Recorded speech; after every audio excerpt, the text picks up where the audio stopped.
This isn't chance. You're here because something inside you has started to pull apart the layers of your old reality. And now the world doesn't feel the same. That floating feeling, that strange distance from people, that quiet sense that you're watching life instead of living in it. It's not madness. It's not burnout. It's the second stage of awakening, the one nobody talks about, because it changes how you see everything. In this audiobook, you'll understand why your senses feel sharper, why the world feels unreal, and why your mind is separating from the noise around you. And let me tell you something. The answers are absolutely shocking. Your life won't be the same again after we uncover this wisdom. Before we go further, pause for a second. Tell me in the comments where you're listening from, then write, "My journey begins now." Set the intention. Don't look back. You're stepping into the truth. Let's begin. There is a moment, quiet and seismic, that arrives in the life of a seeker. It is a moment not marked on any calendar, a shift not recorded by any external event. It is the moment the world turns to glass. You look out at the same scenery, the same job, the same relationships, the same daily rituals, and you see it all with a new, chilling clarity. It is as if a pane of glass has been inserted between you and everything you once touched, loved, and believed in. You can see it, but you cannot feel it. The laughter of friends becomes a distant sound. The embrace of a loved one feels like a ritual performed by actors on a stage where you are the only audience member, unsure of the plot.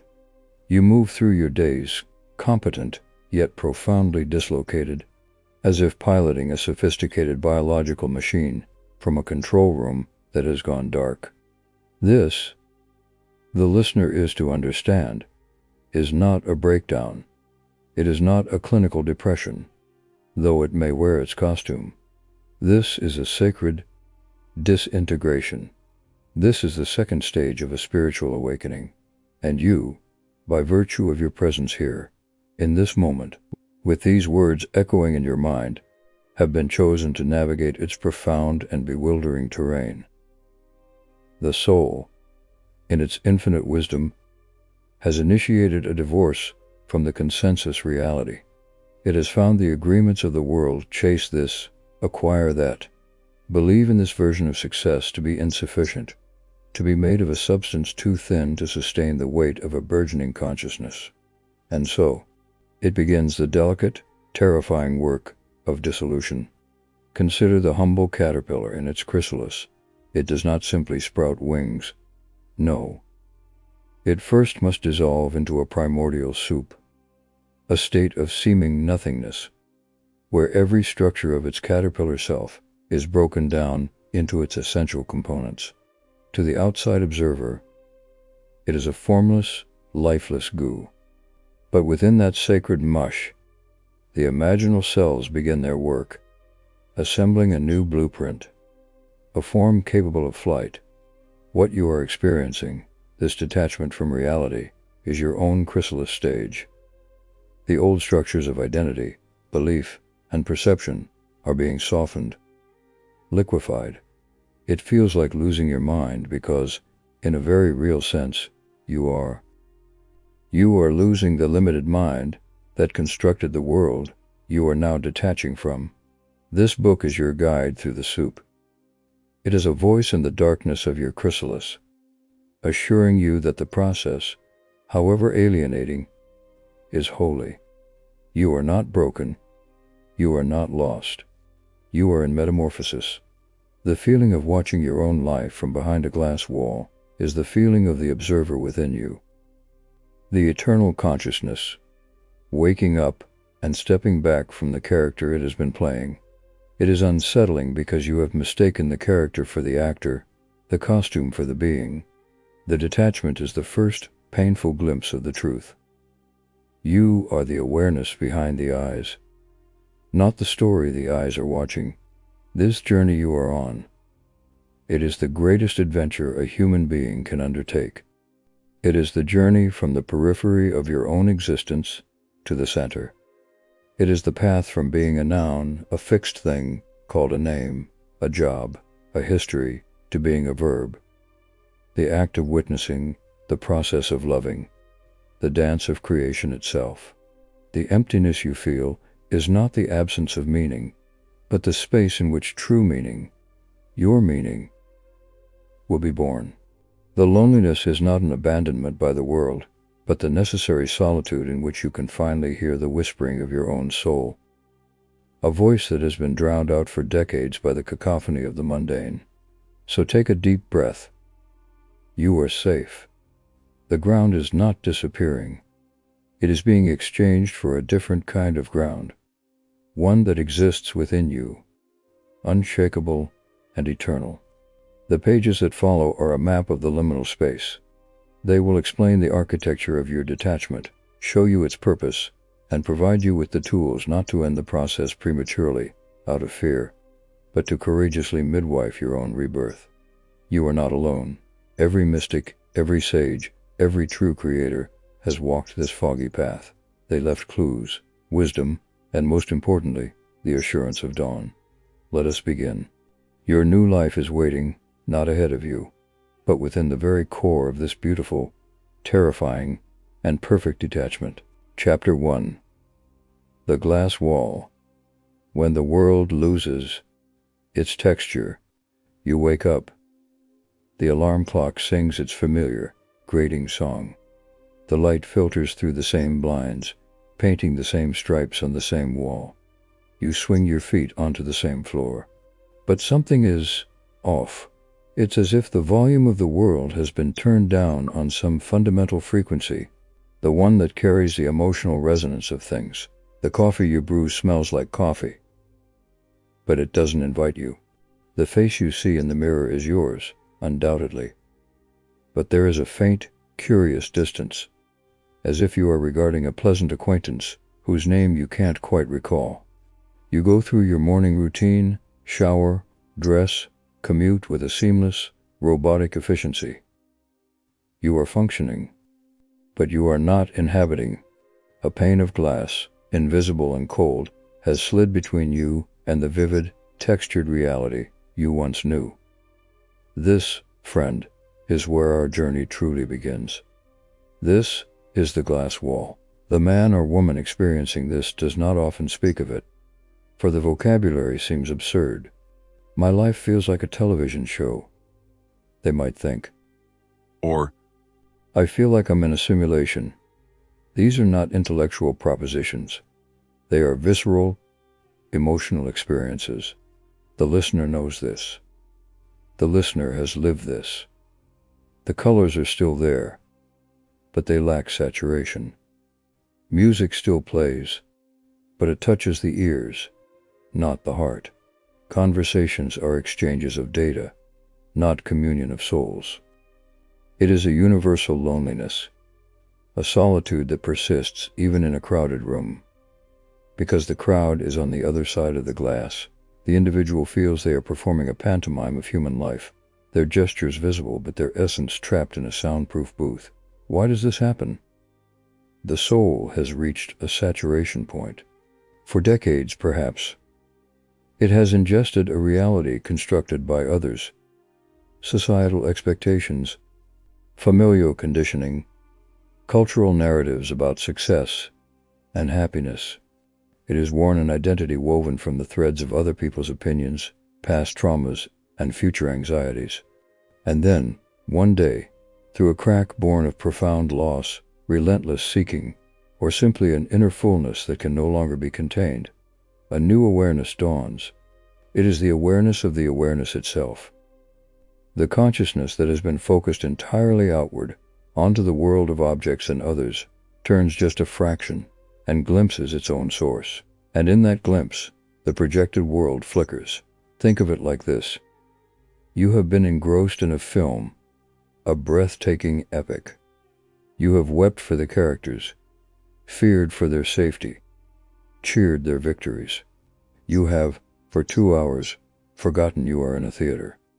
Then, a person in the row ahead stands up, silhouetted against the brilliant screen.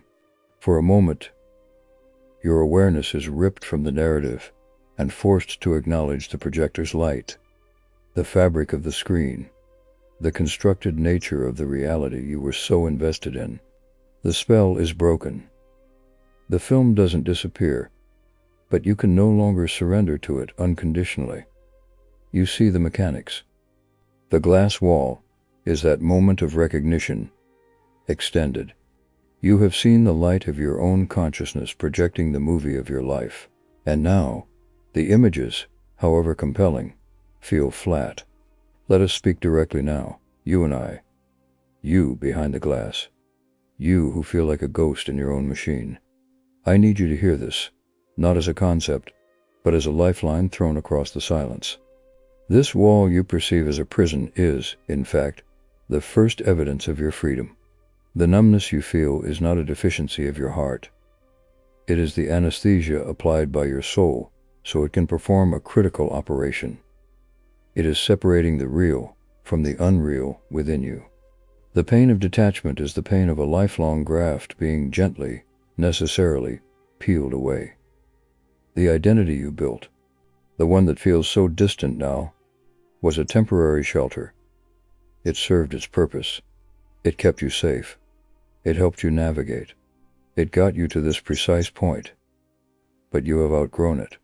The shell is cracking because the being inside is too large, too vibrant, too divine to be contained any longer. The silence you hear is not emptiness. It is the quiet after a constant noise has finally been switched off. It is in this quiet that you will, for the first time, hear your own voice. In the wisdom of the ages, this state has been called many things. The Zen Buddhists speak of great doubt, a fertile uncertainty that shatters dogma. The Christian mystics describe the dark night of the senses, where the comforts and consolations of the spiritual life dry up, forcing a deeper, purer union. It is a universal stage in the hero's journey. The call to adventure refused initially, then accepted, leading to a separation from the world. You are not malfunctioning. You are following in the footsteps of every human who ever sought the substance behind the shadow. This glass wall, then, is a filter. It is stopping the automatic, unconscious engagement with the world so that you may choose, consciously, what you wish to engage with. Before, life happened to you. Stimulus, reaction, pleasure, pursuit, pain, avoidance. Now, the automatic responses are muted. You are being asked, forced even, to choose. What, behind this glass, is real enough to you, precious enough to you, to warrant reaching through? What aspects of your old life are made of a substance authentic enough to be part of the new one being born? The wall feels like a barrier, but it is, in truth, the ultimate boundary. It is you saying to the universe of phenomena, you shall not pass until I understand who it is that you are passing through. The days will feel long within this chamber. You will look at others laughing, arguing, striving, seeming so invested, and feel a pang of envy mixed with alienation. You may wonder if you will ever feel the rain on your skin again, or taste a meal with unmediated joy, or lose yourself in a lover's eyes without that tiny, observing presence commenting on the experience. I tell you this, you will, but it will be different. It will be real. The joy will be yours, not a borrowed reaction. The love will be a conscious gift, not a needy transaction. The world you step back into will not be the world you left, for you will not be the you who left it. The key in this stage is not to shatter the glass in panic. Do not run screaming back into the old world, grasping at faded sensations. Do not, conversely, retreat entirely into the inner void, becoming a sterile observer of a life you refuse to live. The middle way is to lean against the glass. Feel its cool, smooth surface. Study the world from this new perspective. Journal what you see. Notice what, on the other side, still stirs a whisper of genuine feeling in you. A sunset, a piece of music, an act of kindness. Those are your clues. Those are the threads of authenticity that will be woven into your new garment of self. You are in the anteroom of your own becoming. The door you walked through has closed behind you. The door ahead is not yet visible. All you have is this transparent barrier and the profound, unsettling freedom of no longer being enslaved to the spectacle. Breathe. This is not your tomb. This is your incubation chamber. The world has lost its texture because you are being resensitized. You are being tuned to a finer, deeper frequency. The flatness is a blank canvas, and you, dear listener, are not the painting that was. You are the artist about to begin. Chapter 2. The Silent Alarm. What your anxiety is trying to scream. There is a sound, a vibration, that exists beneath the silence of the glass wall. It is not a sound heard with the ears, but a tremor felt in the very bedrock of the being. It manifests as a free-floating anxiety, a hum of existential dread that has no specific address. It is the background noise of the chrysalis. The bills are paid, the relationships are stable, the body is healthy, and yet a relentless, buzzing alarm is going off somewhere in the depths of the psychic architecture. You check the doors of your life, they are locked. You check the windows of your circumstance, they are secure. Still, the alarm wails. This, the seeker comes to learn, is not a malfunction of the psyche's security system. It is the system working perfectly for the first time. It is detecting an intruder of monumental proportions. The truth. This is the silent alarm for the individual navigating this terrain. The anxiety is the most maddening aspect. The detachment could almost be peaceful, a kind of numb respite, if not for this constant, low-grade, psychic voltage. It is anxiety divorced from object. In the past, worry had a shape, a work deadline, a sick child, a financial shortfall. Now, the worry is formless. It is worry about existence itself. It is the terrifying, liberating question mark hanging over every previously solid assumption. Who am I? What is this? What is the point? These are not philosophical musings. They are live wires touching the core of one's being. The soul is sounding the alarm because the old self, the identity that believed it knew the answers to those questions, is being dismantled. That identity feels the threat of annihilation, and its final, desperate act is to flood the system with the chemical signature of emergency. Fear. The listener knows this fear. It is the fear that wakes you at 3 a.m., heart pounding, for no reason. It is the tightness in the chest during a quiet moment. It is the irrational sense that you have forgotten something of catastrophic importance, though your to-do list is complete. This anxiety is the friction between two tectonic plates of consciousness, the sinking continent of the old self and the rising continent of the true self. The grinding is felt as psychic distress. Every spiritual tradition acknowledges this friction. They call it the pangs of birth, the trials of the path, the purification of the soul. The anxiety is the heat generated by the transformation. To resist it is to resist the transformation itself. Consider a simple physical analogy. Your body has a set point, a temperature it considers normal and safe, 98.6 degrees Fahrenheit. If a virus invades, the body's intelligence raises the temperature, it creates a fever.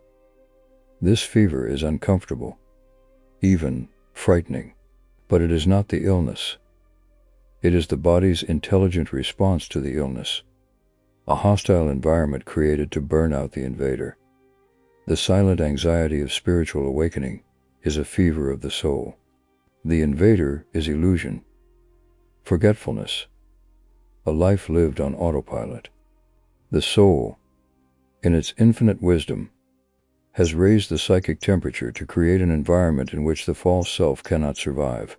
The anxiety is the heat of that purifying fire. It is meant to make the old identity so uncomfortable that it finally, mercifully, lets go. So let us address you directly, you with the humming heart and the watchful nights. You who feel like you are waiting for a shoe to drop. But the foot belongs to the universe itself. I want you to try something, right now, in this moment. Do not try to calm the anxiety. Do not breathe it away or analyze it into submission. For just 1 minute, turn towards it. Invite it in. Feel its texture. Is it a buzzing in the solar plexus? A pressure in the skull? A restless vibration in the limbs? Locate it in your body. Now, ask it a simple question. Silently, with genuine curiosity. What are you protecting me from? Wait. Listen. The first answer may be static. The second may be everything. But dig deeper. The silent alarm is not a random siren. It is a message in a code of vibration. It is protecting you from continuing to sleepwalk. And a ground. It is protecting the embryonic, authentic you from being aborted by a return to unconsciousness. The anxiety is the fierce, clumsy love of your own spirit, shaking you by the shoulders in a world where everyone else is telling you to be calm, to relax, to just be normal. Your soul will not let you be normal. It has a destiny for you that makes a mockery of normalcy. The alarm is to ensure you do not hit the snooze button on your own awakening.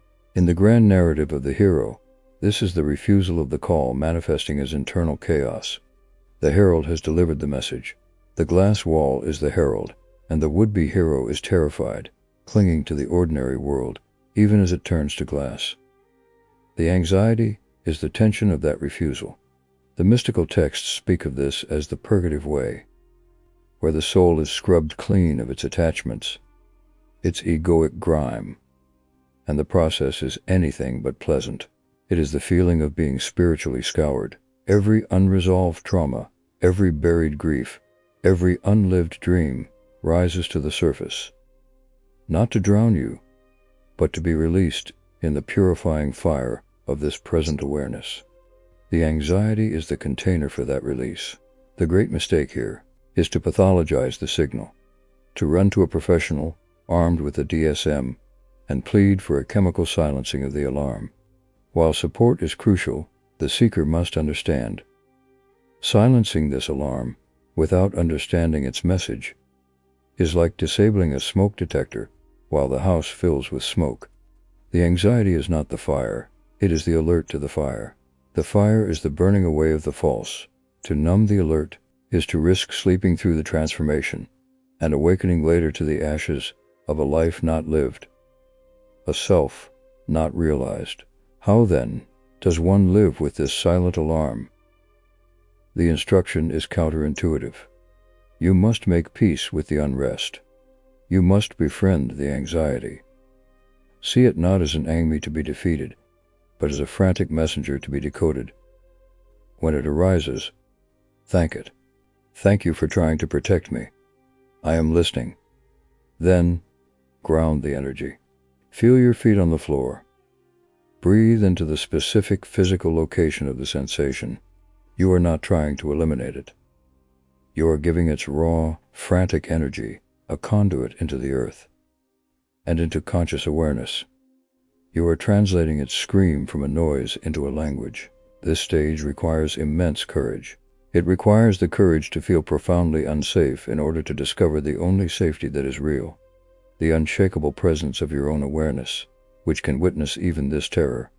Each time you turn towards the anxiety with curiosity instead of resistance, you are telling the soul, I am here. I am awake. You can stop screaming now. And gradually, the alarm will change. The frantic wail will become a steady tone. The tone will become a hum. The hum will become a vibration. And one day, you will realize that the vibration is not a signal of distress at all, but the foundational frequency of your own being, a note in the symphony of existence that you had simply forgotten how to hear. The silent alarm is not announcing an emergency. It is announcing an arrival. Yours. Chapter 3. The echo chamber of old selves. Why your past haunts you now. As the glass wall persists and the silent alarm hums its discordant tune, a new phenomenon begins. It is as if the quiet chamber of your detachment has suddenly developed acoustics. Voices echo, not voices from the outside, but from within. Memories, long buried, surface with cinematic vividness. Old versions of yourself, the shy child, the rebellious teen, the heartbroken young adult, walk out of the shadows of your mind and take a seat in the room, demanding an audience. Regrets you thought you'd settled reopen like fresh wounds. Relationships you haven't thought of in years replay in your mind. Each perceived slight or joy felt anew. This is not mere reminiscence. This is an excavation. You have entered the echo chamber of old selves, and every ghost you meet is a piece of your own soul, waiting to be reclaimed. The individual in this stage often feels they are going backwards. This happens because the process of detachment has created a space. In your normal, identified state, your consciousness is so filled with the present moment noise of reacting to the world that there is no room for the past to be fully processed. It is stored, compartmentalized. Now, with the volume of the external world turned down, the internal world demands its due. The soul is conducting a life review, not at death, but at the death of the old identity. It is gathering all the scattered parts of itself. Think of your consciousness as a vast, darkened library. For years, you have lived in the small, well-lit lobby, dealing with the daily traffic. The awakening is the moment someone hands you a master key and all the lights in the stacks flicker on. You are now aware of the immense, shadowy archives of your own being.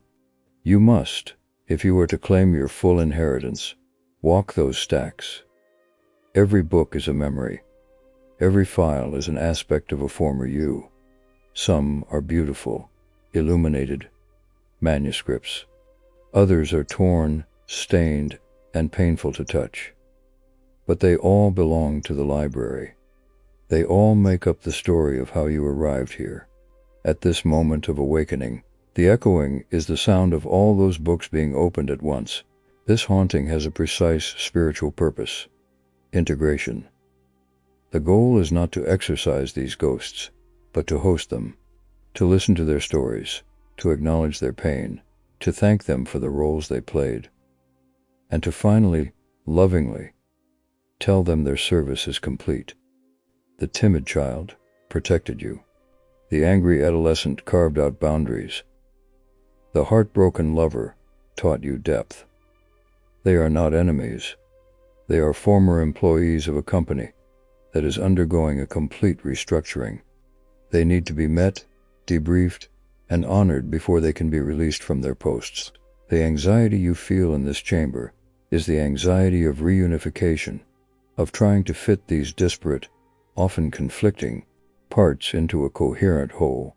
Now, you in the echo chamber, you who are tired of the ghosts, I need you to do something that will feel strange. The next time a memory surfaces, sharp and painful, perhaps that time you were humiliated, or the moment you made a cruel mistake, do not flinch. Do not distract yourself. Invite it closer. Let the scene play. But this time, watch it not as the protagonist, but as the compassionate witness. See that younger you, acting from the knowledge and pain they had at the time. Feel their confusion, their fear. Now, from your current place of awareness, send that past self the understanding they did not have. Send them forgiveness. Send them love. You are not that person anymore, but that person is in you. They are a chapter in your book. By blessing them, you bless the entire story. You heal the timeline. This echo chamber is not a prison. It is a restoration studio. You are not being haunted. You are being given the rare opportunity to mend the fractures in your own soul, to gather the shards of a mirror that has been broken for decades and fit them back together. The reflection that will eventually look back at you will be whole, and startlingly clear. The mystics called this the purification of the memory. It is the arduous, necessary work of scrubbing the lens of perception clean of the distorting residues of past pain and pleasure. In psychological terms, it is a spontaneous and profound process of integration, where the unconscious becomes conscious. The past haunts you because it is not past. Unprocessed experience lives in the nervous system, in the body, as trapped energy. The detachment from current external stimuli frees up psychic energy to finally go back and complete the process. That argument you never resolved, your soul wants to resolve it now, internally, by forgiving all parties, including yourself. That dream you abandoned, it is knocking, asking if it is still welcome. This stage can be overwhelming. It may feel like a form of madness, a tidal wave of you-ness threatening to drown the present. The echoes are not here to harm you. They are here to be heard, so they can finally fall silent. There is a profound peace waiting on the other side of this chamber. It is the peace that comes from no longer running from your own history. It is the integration that turns fragmented trauma into earned wisdom. When you have sat with all your old selves, listened to their stories, and welcomed them home, a miraculous thing happens. The echoes stop. The chamber becomes quiet. And in that quiet, you are no longer a collection of competing parts. The child, the adult, the victim, the hero. You become the space that holds them all. You become the library itself, vast, silent, and complete. The ghosts are laid to rest, not in graves, but in the wholeness of your heart. And you, the listener, are finally free to stop living in the echoes and start creating a sound that is entirely, authentically, and peacefully your own. Chapter 4. The Mirror of Relationships. Everyone suddenly feels like a stranger. As the inner world echoes with the ghosts of past selves, the outer world presents its own uncanny reflection. The people in your life, the partner, the family, the friends you have known for decades begin to seem like characters in a play whose script you have suddenly forgotten. Their concerns feel trivial. Their conversations feel like exchanges of coded language you no longer understand. Their very presence can feel energetically abrasive or strangely hollow. A loved one reaches for your hand, and instead of comfort, you feel a subtle recoil, as if your personal space has become a sovereign nation with strict border controls. This is not a failure of love. This is the mirror of relationships, and it is showing you, with brutal clarity, precisely where you end and another begins, and what connections were built on truth versus entanglement. For the person experiencing this, it is often the most painful aspect of the detachment. Love is supposed to be the anchor, the safe harbor. When that harbor suddenly feels foreign, even stifling, it can trigger deep guilt and confusion. What is wrong with me? The seeker thinks. I have a good spouse, loving friends, and I feel nothing but a yawning distance. Conversations become exhausting performances. You find yourself nodding, smiling, offering the expected responses, while inside a voice screams, "None of this matters. Do you not see the abyss we are all dancing over?" Social gatherings become endurance tests. You watch people gossip, complain, boast, and seek validation. And it all seems like a bizarre, collective dream from which you alone have awoken. The mirror is revealing the unconscious agreements that have underpinned your relationships. Every relationship, until now, has been a dance between two constructed selves, your ego and their ego. These selves bonded over shared stories, mutual needs, common enemies, intertwined traumas. It was a partnership of personas. Now, your persona is dissolving. The costume is coming off.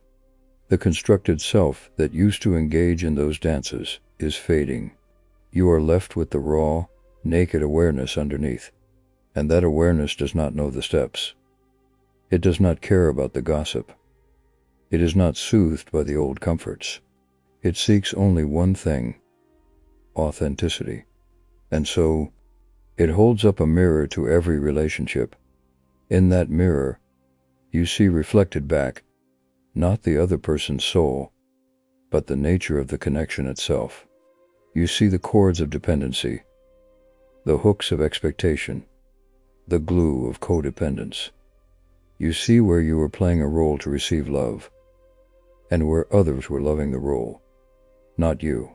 This is a terrifying, necessary revelation. The soul is decluttering. It is asking, with the fierce pragmatism of a survivalist, which of these connections nourishes the essential, me? Which is a habit? Which is a habit? Which is a prison dressed as a home? The feeling of strangers all around is the feeling of seeing people for the first time, without the filter of your own neediness and their projections. You see their fears, their manipulations, their beautiful fragility, their unconsciousness, and you see it all without the automatic urge to fix, merge with, or react to it. You are in relationship, but you are no longer enmeshed. This creates a loneliness of cosmic proportions, but also a freedom you have never tasted. Let us speak to you directly, you who look into the eyes of a lover and see a kind, familiar stranger. You who sit at the family dinner table and feel like an anthropologist observing a fascinating, baffling tribe. The ache you feel is real. It is the ache of a love that is dying so a truer love can be born. The love that is dying is the love that needs something from the other: security, identity, validation, completion. That love was a transaction. The love being born is the love that radiates from a full cup. It asks for nothing. It sees the other in their own journey, their own pain, their own beauty, and says, I behold you. It may not look like love from the outside. It may look like distance. It may look like detachment. But it is the beginning of real love. You cannot truly love another until you stop needing them to be your anchor. You must become your own anchor. The loneliness you feel is the birthplace of that anchor. Sit in it. Do not rush to fill it with old, familiar connections that no longer fit. Let the old structures fall. Trust this. Relationships built on the authentic, undemanding presence you are cultivating will be fewer, but they will be made of diamond, where the old ones were made of sand. You are not losing your people. You are making space for your soul family, who may not even have arrived yet. In the allegory of the spiritual path, this is the stage of the ordeal, where the hero must often face the betrayal or misunderstanding of those closest to him. They do not recognize the changed being returning from the threshold. In myth, the warrior returns from the vision quest to a village that fears his new silence. The seeker must be prepared for this. Your detachment may be perceived as coldness, depression, or rejection. You may lose relationships. This is not a failure. It is a pruning. A tree cannot grow new branches without shedding the dead ones. The connections that are meant to survive will undergo their own transformation. They will learn to speak to the new you, or they will fall away, making room for connections that resonate with your emerging frequency. How does one navigate this mirror without becoming a heartless hermit? The first step is ruthless compassion for yourself and others. Recognize that your withdrawal of energy is not a punishment to them, but a necessary retreat for your survival. You do not need to announce your awakening or explain the inexplicable. Simply practice being present without being enmeshed. Listen without absorbing. Speak from your truth, not from the script. Set boundaries with kindness. I need some quiet time is a complete sentence. I don't have the energy for that right now is a sacred act of self-honor. Secondly, look for the reflections that feel clean and clear. Is there someone in your life with whom the silence is comfortable? With whom you don't need to perform? Someone who, when you are with them, makes you feel more like yourself, not less. Cherish those connections. They are the prototypes of your future relationships. They are mirrors that reflect back your essence, not your ego. The mirror of relationships is the great test of your detachment. It asks, can you stand in your own truth, even if it means standing alone? Can you love without clutching? Can you be connected without being consumed? As you polish this mirror with the cloth of your own awareness, the reflections will change. You will begin to see the divine spark in others, behind their own costumes. You will feel a compassion that is vast and impersonal, a love that wishes freedom for all beings. And from that place, you may find your relationships being reborn, not as lifelines, but as celebrations. Two whole beings, choosing to share their light, not needing to steal warmth from each other. This is the promise on the other side of the strange, lonely mirror. Keep looking. Your true reflection and the reflections of true companionship are coming into view. Chapter 5. The Void. Making Peace with the Creative Nothingness. After the echoes of the past have been heard, and the mirrors of relationship have shown their stark truths, there comes a stillness of a different order. The anxiety may subside. The haunting may quiet. The social world may recede to a manageable murmur. And what is left? Nothing. A vast, internal emptiness. A void. This is not the emptiness of depression, which is heavy and thick with despair. This is a luminous emptiness, a quiet so profound it is a presence of its own. It feels like you have been emptied out. All the roles, the ambitions, the passions, the fears, the stories, they have all been carried away by some silent internal current. And you are left sitting on the bank of your own soul, watching the river flow, with no desire to jump in. This is the void, and it is the most fertile ground you will ever know. The individual arriving here often mistakes it for the end of the journey. I've achieved detachment, they may think, with a hint of bleak triumph. I feel nothing. I want nothing. I am free. But this freedom feels sterile. Hello. The seeker may try to rouse the old passions, pick up an old hobby, chase a new goal, only to find the fuel is gone. The engine of desire has stalled. This can be frightening. We are culturally programmed to believe that desire is life, that wanting is the proof of aliveness. To be without want feels like death, and in a sense, it is. It is the death of the wanting self. The void is the clean, swept space after that self has left the building. It is not an absence of life, but the presence of pure potential before life takes a specific form. Imagine consciousness as a clear, cloudless sky. Your normal, identified state is like being totally focused on the weather, the clouds of thought, the rain of emotion, the sunshine of pleasure. You believe you are the weather. The spiritual awakening has been a process of looking up, past the weather, to realize you are the sky itself. The void is the experience of being the sky on a perfectly still, clear day. No clouds, no weather, just boundless, blue spaciousness. It feels empty because you are accustomed to the drama of the clouds.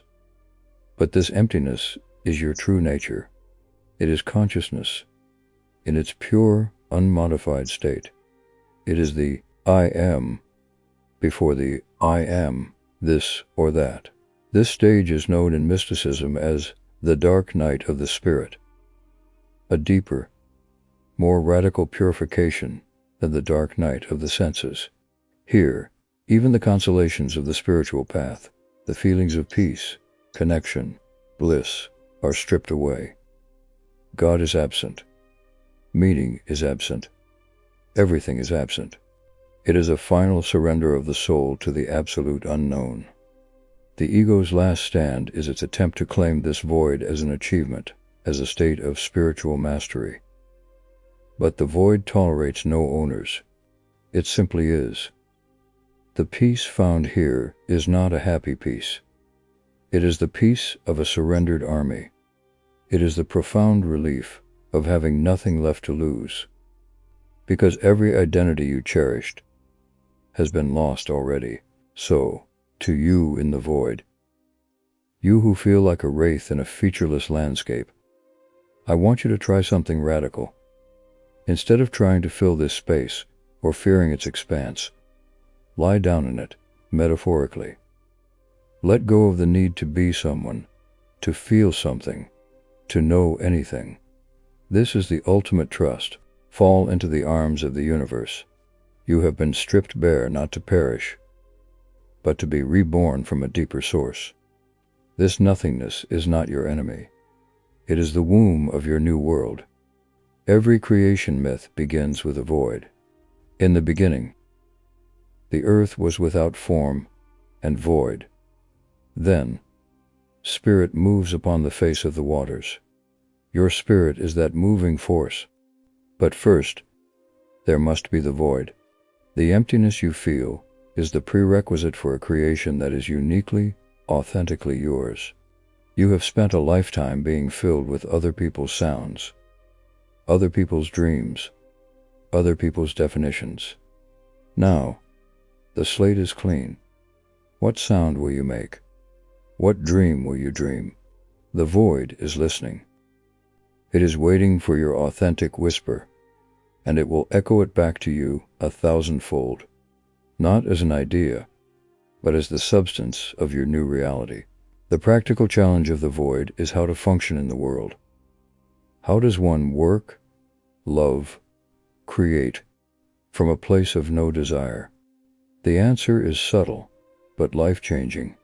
Action ceases to be driven by the frantic need to become something, to get somewhere, to prove worth. Instead, action arises from a sense of inner necessity, from a quiet nudge of alignment. You do things not because you crave the outcome, but because it feels like the truest expression of your being in that moment. Work becomes worship. Creativity becomes play. Relationships become communion. The fuel is no longer the dopamine hit of achievement, but the simple, sustained joy of being in alignment. This is how the universe creates not from lack, but from overflowing abundance. To navigate the void, cultivate deep silence. Meditation is no longer a practice. It becomes your natural state.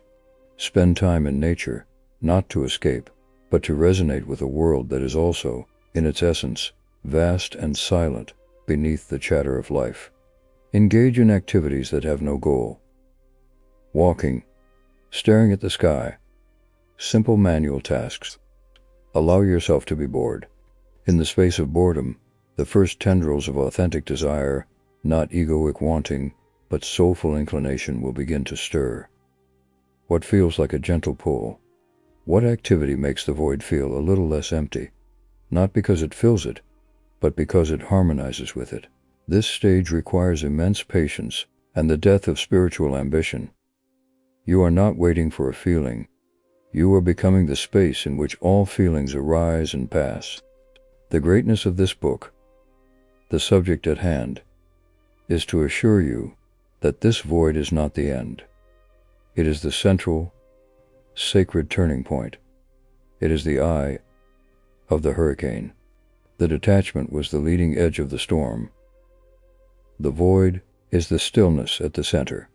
And from this center, a new world will spin into being a world perceived not from the periphery of a separate self, but from the core of unified awareness. The void is your homecoming to Source. Do not fear the nothingness, for it is in this nothingness that you will find the only thing that is real, the luminous, loving, creative presence that you are. Chapter 6. The Dawn of the Witness, the one who watches the storm. From the deep silence of the void, a new faculty of perception gently dawns. It is not a thought, not a feeling, but a position of awareness. You begin to notice that you are noticing. A thought arises, a worry, a memory, a plan, and, instead of being swept into its narrative, there is a subtle, steady presence that simply observes it. An emotion surges: grief, joy, anger, and instead of becoming the emotion, you feel it washing through you, while something within remains untouched, watching the wave come and go. This is the birth of the witness. The storm of transformation may still rage around you. The body may feel fatigue. The mind may spin with leftover echoes. The world may make its demands. But now, for the first time, there is a seat in the center of the storm. You are taking your place in it. This is the dawn of the witness for the individual. This is the first tangible reward of the ordeal. It is the moment the terrifying process of detachment reveals its purpose: to create a space between you and the contents of your experience. Before, you were the thought, the emotion, the sensation. Now, you are the aware space in which these phenomena appear. It is the difference between being a character tossed about on the sea of a movie plot and being the viewer in the theater, watching the sea rage on the screen. The viewer feels for the character, but is not wet, is not in danger of drowning. This shift is subtle, but revolutionary. It is the foundation of true peace and power. The witness is not a thing. It has no attributes. It is not spiritual or holy. It is simply the basic fact of awareness itself. It is what you were before you had a name, and what you will be when the name is forgotten. In the detachment phase, you felt its absence as a terrible distance from life. Now, you feel its presence as a sanctuary within life. The same event that would have triggered a day-long anxiety spiral now triggers a reaction that is noticed, felt, and allowed to pass, all within minutes. The witness does not suppress experience. It liberates experience from being definitive of who you are. You can feel a profound sadness without becoming a sad person. You can have a critical thought without becoming a critic. You are the sky, and the witness is the sky's innate capacity to contain all weather without being damaged by it. This is the secret that every sage has pointed to. The Buddha called it Sakshi, the witnessing consciousness. The Advaita Vedanta tradition calls it Sachi, Chaitanya, the witness principle. In modern psychology, it is akin to metacognition, the ability to think about your thinking. But this is more than a cognitive trick. It is a fundamental shift in identity. You are moving from identifying with the object, the thought, the feeling, the body, to identifying with the subject, the awareness that knows the object. It is the ultimate homecoming. The loneliness of the glass wall was the loneliness of the witness waking up and finding itself trapped in an identification with a separate, isolated character. Now, the witness is realizing its own nature as vast, impartial, and free. Let us address you, the one who is beginning to notice the noticer. This is the most important discovery of your life, more important than any job, any relationship, any accomplishment. For this is the discovery of the one to whom all those things happen. This witness is not a new thing you created. It is what you have always been. You are simply becoming aware of your own awareness. Practice this now. Pause. Notice the sounds around you. Now, notice the one who is noticing the sounds. That presence, that simple knowingness, that is the witness. It has no age, no gender, no story. It was there when you were 5, feeling joy. It is here now, reading these words. It will be there on your last day. It is your deathless self. Your task is no longer to manage the contents of your life perfectly, but to rest more and more deeply as this witness. When a storm of emotion comes, instead of asking, "Why am I feeling this?" ask, "Who is aware of this feeling?" Do not answer with a story. "I am John, and I am feeling this because..." Answer by pointing your attention back to the aware space itself. This is your anchor in every storm. This is your freedom. Cultivating the witness is a gentle art. Formal meditation is a powerful gym for this faculty. But the real practice is in the flow of daily life. It is the moment you are cut off in traffic and feel the heat of anger rise. Can you feel the anger and feel the space that holds the anger? It is the moment you receive praise and feel the flush of pride. Can you feel the pride and feel the awareness that sees the pride? This is not dissociation. It is integration at a higher level. You are fully feeling the human experience, but you are no longer imprisoned by it. As the witness strengthens, the quality of your detachment changes utterly. It is no longer a cold, alienating distance. It becomes a warm, compassionate space. You detach from your own drama, which allows you to be more present for the drama of others, not by getting sucked in, but by holding a steady, compassionate space for them. You become a source of stability, not because you are rigid, but because you are rooted in what is unchanging. The dawn of the witness is the turning point in the spiritual awakening journey. It marks the end of the purely deconstructive, terrifying phases and the beginning of reconstruction. But this reconstruction is not of another ego. It is the conscious embodiment of the witness in the world of form. You are not going back to sleep. You are awakening to the dream as a dream, and thus gaining the freedom to play your role with love, humor, and total commitment, knowing all the while that you are so much more than the role. The storm is not over, but now you have found the captain's chair on the bridge, and from this vantage point, you can finally begin to steer. Chapter 7. The Reclamation of Feeling. Tears without a story. A curious thing happens as you rest more consistently as the witness. The numbness that characterized the early detachment begins to thaw, but the feelings that return are not the old, reactive, story-driven emotions. They are purer, more immediate, and often more powerful. You may find yourself weeping at the sight of a tree, not because it reminds you of anything, but because its sheer, naked existence is overwhelmingly beautiful. A surge of gratitude may wash over you for the simple fact of breathing, with no person or event to attach it to. Or a profound, impersonal sorrow may arise for the suffering of the world, a sorrow that does not come from pity but from a felt sense of unity. This is the reclamation of feeling. You are not becoming emotional again. You are experiencing emotion in its original, uncorrupted state as pure energy, pure sensation, without a narrative to justify it. For the individual, this can be as confusing as the initial numbness. I was doing so well, finding my center as the witness, and now I'm crying in the grocery store.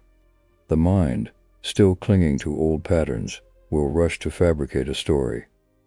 You're crying because you're lonely, because your life is empty, but if you listen closely, the tears have no because. They are not about anything. They are the soul's direct, unfiltered response to the poignant beauty and tragedy of existence itself. This is feeling liberated from psychology. It is the heart opening, not as a needy organ seeking connection, but as a receptive instrument, tuning itself to the frequency of life. In the state of identification, feelings were signals about the status of the ego. Anger meant a boundary was crossed. Sadness meant a loss was incurred. Happiness meant a desire was met. They were transactional. Now, feelings become expressions of the soul's engagement with the present moment. They are like weather in the sky of the witness passing, beautiful, meaningful, but not definitive. You can feel a deep sorrow without a single thought about your own personal history attaching to it. You can feel a boundless joy that has no object. This is the emotional equivalent of the void, a pure capacity for feeling that is not dependent on circumstances. This stage is the healing of the heart. During the detachment and the dark nights, the heart often seems to shut down as a protective measure. It was necessary. To feel fully while your identity was being dismantled would have been unbearable. Now, with the stability of the witness as your foundation, it is safe to feel again. And what returns is not the wounded, grasping heart of the ego, but the intelligent, compassionate heart of the soul. In some traditions, this is the awakening of the heart chakra, or the cultivation of bodhicitta, the mind of compassion. It is the understanding that feeling is not a weakness, but a profound form of knowing. You know the world through your senses, you know ideas through your mind, and you know truth through your heart's feeling resonance. So, to you who are feeling again, and perhaps worrying that it's a setback, let the tears flow. Let the laughter bubble up. Do not pathologize these waves of emotion. Do not force them into the always confining storylines. Simply feel them. Drop down out of your head and into the physical sensation of the emotion. Where is it in your body? What is its texture, its temperature, its movement? Grief might be a heavy, warm stone in the chest. Joy might be a sparkling effervescence in the limbs. Love might be a soft, radiant expansion from the heart center. Stay with the sensation, not the story. You are learning a new language, the language of the heart. It speaks in vibrations, not words. These pure feelings are your soul communicating with you, telling you what it loves, what it mourns, what it celebrates. A tear without a story is a sacred thing. It is the heart cleansing itself of the past and responding with pristine clarity to the present. Your vulnerability is now your greatest strength. It is the opening through which the world enters you and through which you pour your love back into the world. Navigating this reclamation requires a new kind of courage, the courage to be publicly vulnerable without a reason. It means allowing yourself to be moved, even if it looks foolish. It means writing the poem that makes you weep, dancing the dance that makes your heart soar. Even if no one else understands, it is the beginning of authentic creativity. True art is born from these storyless feelings.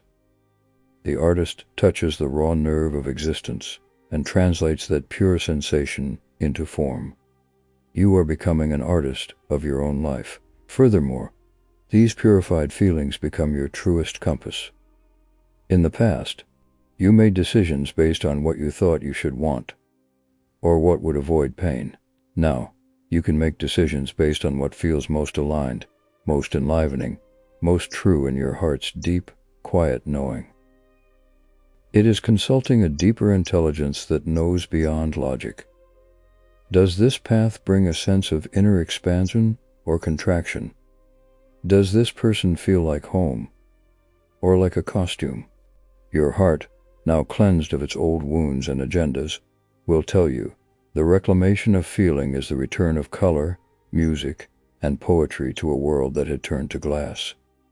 The glass is still there, the witnessing distance remains, but now it is like a pristine window. You are not glued to the window, mistaking it for the world. You are sitting comfortably in the room of your own being, looking out through the clear glass at a world that is vibrantly, breathtakingly alive, and feeling it all with a heart that is finally open, strong, and free. You are coming home to your humanity, but it is a humanity infused with divinity. You feel everything, because you are everything. And in that feeling, you find the connection you longed for, not to a single person or thing, but to the pulsing, feeling heart of existence itself. Chapter 8. The Web of Life, Seeing the Symphony and the Chaos. With the heart open and the witness steady, perception undergoes another radical shift. The world, which once seemed fragmented, separate, and often hostile, begins to reveal its hidden unity. You start to see patterns, connections, synchronicities everywhere. A conversation overheard on the bus seems to directly answer a question you held in your mind that morning. A book falls off a shelf, and its open page addresses your exact dilemma. The behavior of a difficult person suddenly makes sense when you intuit the unseen pain driving it. The boundaries between you and not you soften. You feel the tree's stillness as your own. You feel the city's energy humming in your veins. You are not just in the world, You are of it, and it is of you. This is the perception of the web of life. Chaos reveals itself as a complex, intelligent, and deeply personal symphony for the individual. This stage is where the mystical becomes tangible. The dry philosophies of interconnection become lived experience. It is not that you believe all is one. You perceive it. You see how your mood affects the room, how a simple act of kindness sends ripples out in ways you can sometimes almost trace. You understand that your period of detachment was not a selfish withdrawal, but a necessary tuning of your instrument so you could hear your unique note within the larger orchestra. And you can see the conductor, not as a separate being, but as the silent, intelligent principle moving through all things, the music itself. This web is not a gentle, pretty thing. It includes the predator and the prey, the birth and the decay, the joy and the agony. The unity you perceive is not a uniformity of pleasant experience, but a seamless tapestry where every thread, dark and light, is essential to the pattern's integrity. Your own pain, your own shadow, is seen not as a mistake to be eradicated, but as a crucial contrast that gives depth and meaning to the light. This is the stage of deep acceptance. You stop fighting reality, your own or the world's, and begin to collaborate with it. You see the intelligence, even in the so-called problems. A life crisis is seen as the web's way of tearing an old, confining pattern so a new one can be woven. In this awareness, the old existential loneliness dissolves completely. It is replaced by a sense of belonging so profound it is beyond sentiment. You belong not to a family, a tribe, or a nation, but to the fabric of being itself.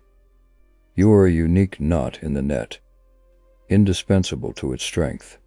Your every thought, word, and action is a tug on the web, sending vibrations throughout the whole. This brings a new level of responsibility, not the heavy burden of guilt, but the light, joyful responsibility of an artist who knows every brushstroke matters. You begin to choose your thoughts, your actions, with more care, not out of fear of punishment, but out of love for the masterpiece you are co-creating. Let us speak to you, the one beginning to see the threads. The synchronicity is not a coincidence. The meaningful pattern is not your imagination. It is the universe becoming self-aware through you. You are the eye through which the cosmos is witnessing its own beauty. When you feel a sudden, inexplicable urge to call a friend, and they say they needed to hear your voice, that is the web in action. When you stumble upon the perfect solution to a problem while taking a walk, that is the intelligence of the whole, communicating with its part. Start to trust this. Follow the gentle nudges. Play with the web. Ask a question silently to life, and see how it answers through a song lyric, a billboard, a child's comment. This is not superstition. It is the most rational thing in the world. It is the logic of a living, conscious universe. Your period of detachment was you being taken offline for system upgrades. Now, you are back online, with a higher bandwidth connection to the source network. You are downloading reality directly, no longer through the slow, buffered proxy of the separate mind. Living in the awareness of the web changes everything. Work becomes a dance of co-creation with colleagues, clients, and the market itself. Relationships become sacred encounters where you recognize the other as another manifestation of the same life that you are. Environmental concern is no longer an abstract ethic.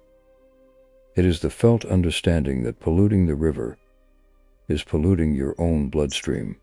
Compassion becomes automatic, because the pain of another is literally felt as your own, not in a debilitating way, but in a way that inspires clear, helpful action. The challenge here is to not get lost in the awe, to not become passive, thinking it's all perfect and therefore nothing needs to be done. Quite the opposite. See, the symphony gives you your true part to play. You are moved to act, not from anxiety, but from inspiration. You become an active, conscious agent of the whole's evolution. Your unique gifts are the web's way of expressing a particular color, a particular note. Withholding them is not humility. It is a theft from the universe.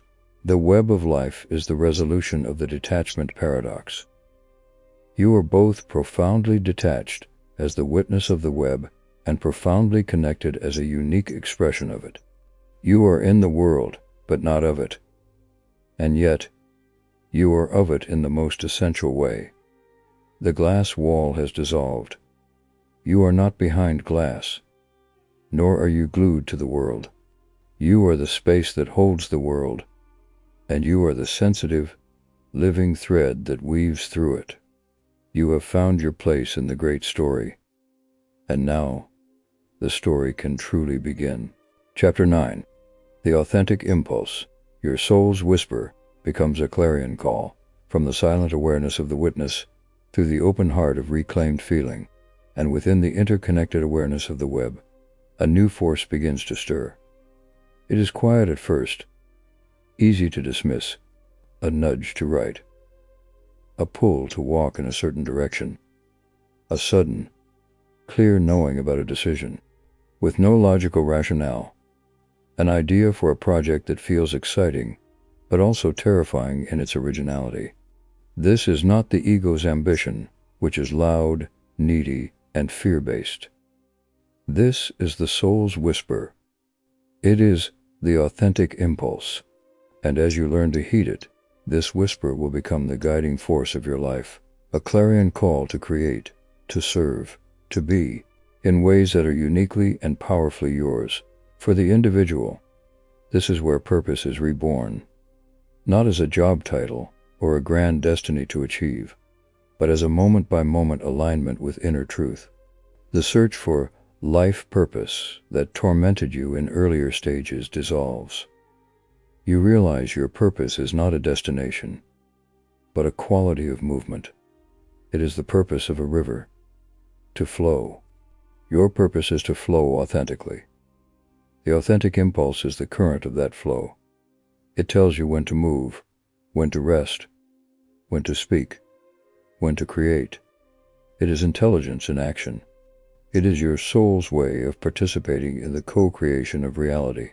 In the detached phase, all action felt meaningless because it was driven by dead motives, the need for approval, security, or identity.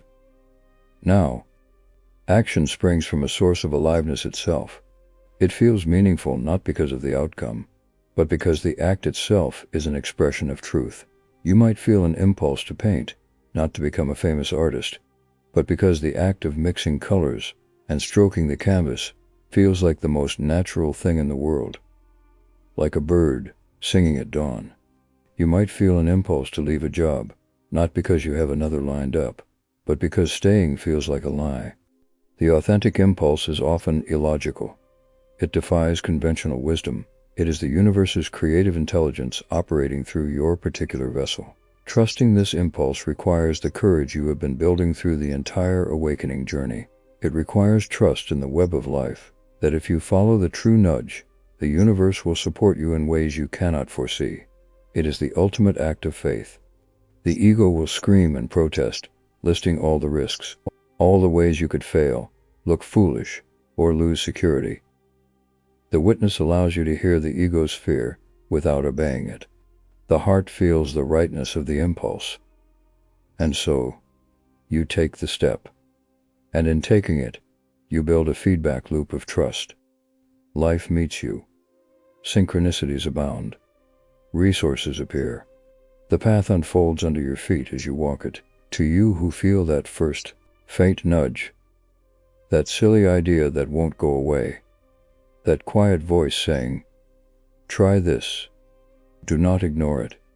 That is your soul knocking on the door of your life. It is the reason you went through the entire ordeal of awakening, to clear the static so you could hear this signal. Start small. If the impulse is to call someone, call them. If it is to buy a notebook and write, buy it. If it is to walk in the woods instead of going to the gym, walk in the woods. Follow the yes in your body. Your authentic impulses are your personal curriculum from the universe. They are designed specifically for your growth, your joy, and your contribution. The world does not need another copy. It needs the original that you are. Your authentic impulse is the fingerprint of the divine. When you act from it, you are doing God's work in the most literal sense. You are adding a note to the symphony that only you can play. Do it. The universe is holding its breath, waiting for you to sound your note. This stage is the rebirth of will, but it is a will aligned with a higher intelligence. It is not willpower, which is the ego straining against itself. It is willfulness in the sense of being full of the will of the whole. And because the impulse comes from a place beyond the separate self, its effects often serve a larger good. The business you feel inspired to start solves a real problem. The kindness you extend heals a wound you knew nothing about. The art you create touches souls you will never meet. Your personal authenticity becomes your greatest service to the world. Living by the authentic impulse does not mean a life of chaotic, impulsive decisions. It is a disciplined listening. It requires daily quiet time to hear the whisper beneath the noise. It requires the honesty to discern between a true soul nudge and a disguised egoic want. The key is often that the ego's want is about getting something, while the soul's impulse is about expressing or experiencing something.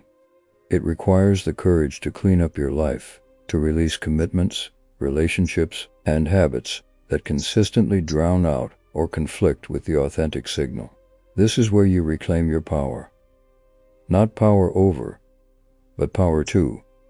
The power to create, to love, to build, to heal. The detached observer now has something to observe. The magnificent, unfolding story of a life lived in real time, authored moment by moment by the deepest truth within you. The feeling of being a passive character in a script you didn't write is gone forever. You are the playwright, the actor, and the audience, all at once. And the next line is always, always, just one authentic impulse away. Chapter 10. Embodied Grace, Walking as Heaven on Earth. The journey culminates not in an escape from the world, but in a full, breathtaking return to it. The witness is no longer a position you retreat to. It is the ground of your being. The open heart is not a transient state. It is your default mode of perception. The web is not something you see. It is the medium in which you live and move. The authentic impulse is not occasional guidance. It is the constant flow of your existence. All these threads weave together into a single, seamless experience. Embodied grace. This is the stage where spirituality ceases to be something you do and becomes what you are. You walk, talk, work, and love as a human being fully animated by spirit. Heaven is not a place you go to. It is a dimension you bring forth through the quality of your attention and the truth of your presence for the individual. This is the resolution of the initial problem. Detachment from reality. You are not detached anymore. You are differently attached. You are attached as the ocean is attached to a wave, knowing the wave is not other than the ocean, yet fully celebrating its temporary, unique form. You engage with life completely, passionately, but with a silent, inner freedom that cannot be shaken. A crisis does not threaten your core peace. It becomes the canvas upon which you paint your response with the colors of courage and compassion. A great success does not inflate your ego. It becomes an opportunity for gratitude and sharing. You are in the world, playing the game of life with total commitment. Yet you never forget it is a game. This is the divine play, Lila. Embodied grace feels like effortless effort. Things get done, but there is less struggle. Synchronicities are so common, they become ordinary magic. You attract people and situations that resonate with your frequency. Your very presence becomes a calming, clarifying force for others. You don't need to preach or teach. Your state of being teaches. People may feel inexplicably better around you, or see their own truth more clearly, simply because you are holding a space of non-judgmental awareness and acceptance. You have become a conduit for grace, not a saint, but a clear channel. Your humanity remains, with all its quirks and preferences, but it is now transparent to the light within. This is the promise of the second stage of spiritual awakening. The terrifying detachment was the demolition of the false home. The void was the empty lot. The dawn of the witness was the surveying of the land. The reclamation of feeling was the wellspring of inspiration. The web was the blueprint of interconnection. The authentic impulse was the laying of each brick. And now, you are living in the new home. It is a home without walls, because it is built from the substance of consciousness itself. It is a home that travels with you, because it is you. The world is the same world, but you are not the same you. And because you are different, the world is, to your perception, transformed. And so, we come to you, the one who has walked this path. You who felt the glass wall, endured the silent alarm, hosted your ghosts, faced the strangers in the mirror, braved the void, dawned as the witness, reclaimed your heart, saw the web, and heeded the whisper. Look at your hands, feel your breath, hear the sounds around you. This is it. This is the reality you were detached from. And now, you are married to it. You are not just in a relationship with it. You are the relationship. Your every step is a kiss upon the earth. Your every breath is a conversation with the sky. The feeling of detachment has been replaced by the feeling of intimate, responsible, joyful union. You are home. You were never not home, but now you know it. And in knowing it, you free others simply by existing. Your life is your message. Your presence is your ministry. Walk now, not as a seeker, but as a finder. Not as a problem to be solved, but as a mystery to be lived. The greatest book on this subject is not these words. It is the book you are now writing with your every moment, in the ink of your actions, on the parchment of time. Write it boldly. Write it joyfully. Write it true. The audiobook of your awakening is now playing, live, in the theater of the eternal present. And the audience, the entire cosmos, is giving you a standing ovation. Thus concludes our journey through the second stage. You moved from the perception of separation to the lived reality of unity, from the agony of dislocation to the ecstasy of embodied grace. The detachment was not the enemy, but the womb. You have been born, not anew, but as who you always were. Go now, and walk as heaven on earth. The adventure has just begun.